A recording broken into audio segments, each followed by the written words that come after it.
Hi friends, good morning. காலையிலே அவரைக்காய் பறிக்க போகிறோம். நீ சமைக்கிறதுக்கு எதுவும் இல்லை, அதனால் நம்ம வீட்டில் உள்ள காய்கறியை பறித்து குழம்பு வச்சு சாப்பிட்லாம். வாங்க பறிக்கலாம்.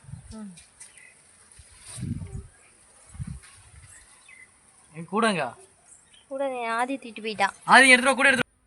அவரைக்காய் பார்த்தீங்கன்னா ஃப்ரெண்ட்ஸ் ரொம்பலாம் இல்லை, கம்மியாக தான் இருக்குது. அந்த பாருங்கள் மேலே இருக்குதா, மேலே 2-3 இருக்குது, அதுக்கப்புறம் கீழே கொஞ்சம் இருக்குது, அவ்வளோதான் ஃப்ரெண்ட்ஸ் இருக்குது. இப்போ தான் காய்க்க ஸ்டார்ட் பண்ணியிருக்கு. ஸோ அதனால் இருக்கிறத நம்ம பறிச்சிக்கலாம். இது முதல் அறுவடைன்றதுனால நான் உங்களுக்கு காட்டுறேன். ஸோ இதுக்கப்புறம் நிறையா காய்க்கும்போது நம்ம பறிக்கலாம். அங்கே பாருங்கள் உள்ளெல்லாம் இருக்குது, அதாவது ஒளிஞ்சிட்ருக்கு. நம்ம தேடி தேடி இப்போ பறிக்கணும். எங்கெல்லாம் இருக்காய்ங்கன்னு தெரியல. ஏன்னா அவரைக்காவும் க்ரீன் கலராக இருக்கும், அதோட இலைகளும் க்ரீன் கலராக இருக்கிறதுனால தெரியல. ஸோ 2 வகையான அவரைக்காய் நம்ம வீட்டில் காய்க்குது. பாருங்கள் அடியிலலாம் நிறையா பூ வச்சுருக்கு ஃப்ரெண்ட்ஸ். அங்கே பாருங்கள் பூ அதிகமாக வச்சுருக்கு. நம்ம பறிக்கலாம் இப்போ, வாங்க. பாருங்க நம்மகிட்ட ஒரு கொத்தா ஒரு இது இருக்குது, ஒரு அவரைக்காய் இருக்குது, அதை போய் பறிக்கும். வாங்க அப்படியே வாங்க. போங்க போங்க போங்க. பாருங்க, கொலைக்காய் முந்திரிக்காய் நாய் நரியும் சேர்ந்து வா, அது மாதிரி கொலைன்னு பொறிச்சிருக்கு. நாங்கள் பறிக்கலாம். சரி அப்படி இல்லைடா அந்த பாட்டு, கொலைக்காய் முந்திரிக்காய் நிறைய சத்தி வா அப்படி வரும். கொலைக்காய் முந்திரிக்காய் நாய் நரி சேர்ந்து வா. நீ தப்பா பாடுற. நீ சின்ன பிள்ளையில பாடி இருக்கியோ. தோருக்கு பாரு, அதே மாதிரி தோலருக்கு பாரு, தோபர் மேலே. Wow wow wow wow.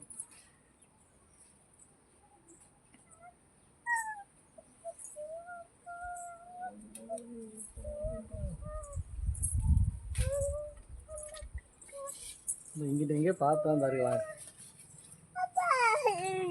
அப்பா ஏண்டி தூக்கி பிடிக்கியா, தூக்குவா வா.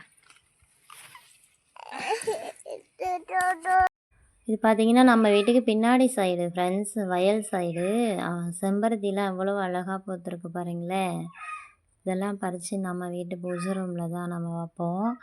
ஓகே, இங்கிட்டும் அவரைக்காய் இருக்குதான்னு நம்ம செக் பண்ணிக்கலாம். செடி இருக்க ஒர்த்துக்கு அவரைக்காய் எதுவும் அவ்வளோவா இல்லை ஃப்ரெண்ட்ஸ். இது காய்க்கிறதுக்கு ஏதாவது ஐடியா இருந்தால் சொல்லுங்கள். நானும் காலையிலேயே அடுப்பு சாம்பல்லாம் தூவிட்டுருக்கேன், ஆனாலும் காய்க்க மாட்டேங்குது ஃப்ரெண்ட்ஸ். இது காய்க்கிற சீசன் தான். ஆனால் இயற்கையாக ஏதாவதுனா ஐடியா இருந்தால் சொல்லுங்கள், கண்டிப்பாக நம்ம பண்ணலாம். அதுக்கப்புறம் காய்க்கலாம்ல. ஸோ நம்ம இயற்கையாகவே விளைவிச்சு சாப்பிட்லாம்.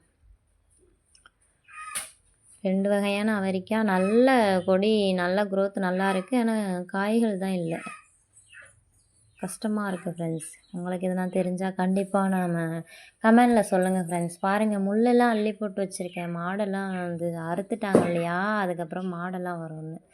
ஸோ ஓகே, நாங்கள் பறிச்சுட்டு வந்துட்டோம். கம்மியாக தான் இருந்துச்சு, அப்புறம் திரும்பவும் கொல்லைக்குள்ளேயே வந்துட்டோம். இங்கே பாருங்களேன், செம்பருத்தி நம்மளை பார்த்து ஸ்மைல் பண்ணுது. என்னென்னா கத்திரிக்காய் இருக்குது. கத்திரிக்காய் வந்து வெயிட்னால செடி சாஞ்சிடுச்சு. அதுவும் இல்லாமல் அந்த பரங்கி கொடி கத்திரிக்காய் செடி மேலே படர்ந்து அதை சாய்ச்சி விட்டுடுச்சு. அந்த கொடியை தனியாக பிரித்து விடணும். இங்கே பார்த்தீங்கன்னா எத்தனை கத்திரிக்காய் இருக்குன்னா ஒரு 3 கத்திரிக்காய் இருக்குது ஃப்ரெண்ட்ஸ். இது எல்லாத்தையும் பறித்து போட்டு, அவரைக்காய், கத்திரிக்காய், வீட்டில் 2 முருங்கைக்காய் இருக்குது ஃப்ரெண்ட்ஸ், அதையும் போட்டு பொரிச்ச குழம்பு தான் வைக்க போகிறோம். புளி இல்லாமல் பொரிச்ச குழம்பு வைப்போம்ல, அந்த குழம்பு தான் வைக்க போகிறோம். பொரிச்ச குழம்பு வச்சு முட்டை ஆம்லேட் போட்டு சாப்பிட்டா வேறு லெவலில் இருக்கும். ஆமாம், காம்பினேஷன். நாங்கள் எப்போவும் பொரிச்ச குழம்பு வச்சா ஆம்லேட் போட்டு அந்த அப்படி தான் சாப்பிடுவோம், அதனால் சொல்கிறேன் ஃப்ரெண்ட்ஸ். ஓகே, இப்போ 2 பச்சை மிளகாய் இருக்குது, அதையும் நம்ம பறிச்சிக்கலாம். தேடுறாக இருக்கா இல்லையான்னு. அவங்க பேச மாட்டாங்க, வெக்கப்படுறாங்க. உனக்கு வெக்க விட்டு இன்னும் மேகலை, உனக்கு வெக்க விட்டு போகலையான்னு ஒரு காமெடி இருக்கும்ல, அந்த மாதிரி வெக்கப்படுறாக, பேச மாட்றாக. அதனால தான் நான் பேசிகிட்டு இருக்கேன். பச்சை மிளகாயும் பறிச்சிக்கலாம். ஓகே, அப்புறம் பார்த்திங்கன்னா வாழை முட்டை நேற்று தான் பறித்தோம், அதுதான் மேலே அந்த அளவு கிடக்குது பாருங்களேன், உரிச்சு போட்ட தோல் கூட, அது பறிச்சிட்டேன். ஓகே, இவ்வளோ காய் தான் நம்ம பறிச்சிருக்கோம். இதை வச்சு நம்ம இன்றைக்கி சமையல் பண்ணிக்கலாம். எவ்வளோ தான் கடையில் வாங்கினாலும் நம்ம வீட்டில் விளைஞ்ச காயில் சமைக்கிறது ஒரு ஹாப்பி தானே ஃப்ரெண்ட்ஸ். பாருங்கள் போஸு கொடுக்குறாங்க சார்.